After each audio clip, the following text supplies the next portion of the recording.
কিন্তু আজকে পৌরসভার সাফাই কর্মীরা বিক্ষোভ দেখাচ্ছে, তাদের যেটা দাবি যে ফিঙ্গারপ্রিন্ট যেটা বায়োমেট্রিক যে হাজিরার ব্যবস্থা করা হয়েছে সেটা তারা মানবে না, এবং সেই কারণে তারা বিক্ষোভ দেখাচ্ছে।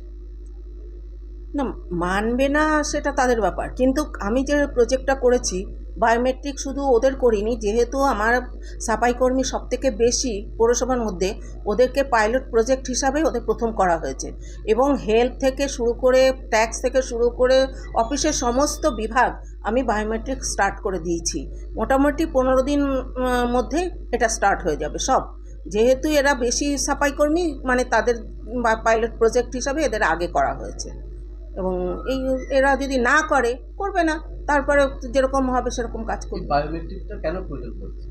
বায়োমেট্রিক কেন প্রয়োজন হচ্ছে, মানে এরা আমাদের তরফ থেকে টাকা বাড়াতে হচ্ছে, টাকা বাড়িয়ে দিয়েছি, তার প্রত্যেক বছর তাকে উৎকর্ষ ভাতা 500 টাকা করে দেওয়া হচ্ছে, 310 টাকা করে এ মাস থেকে পাবে।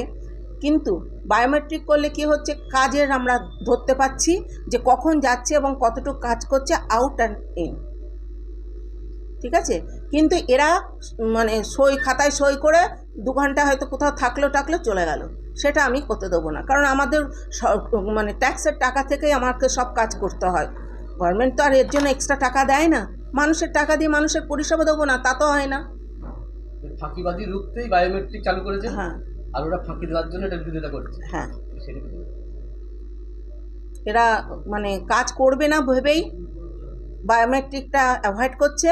এবং আমি কিন্তু সেটা করতে দেব না, কাজ করতে হলে কাজ করতে হবে ঠিক মতো।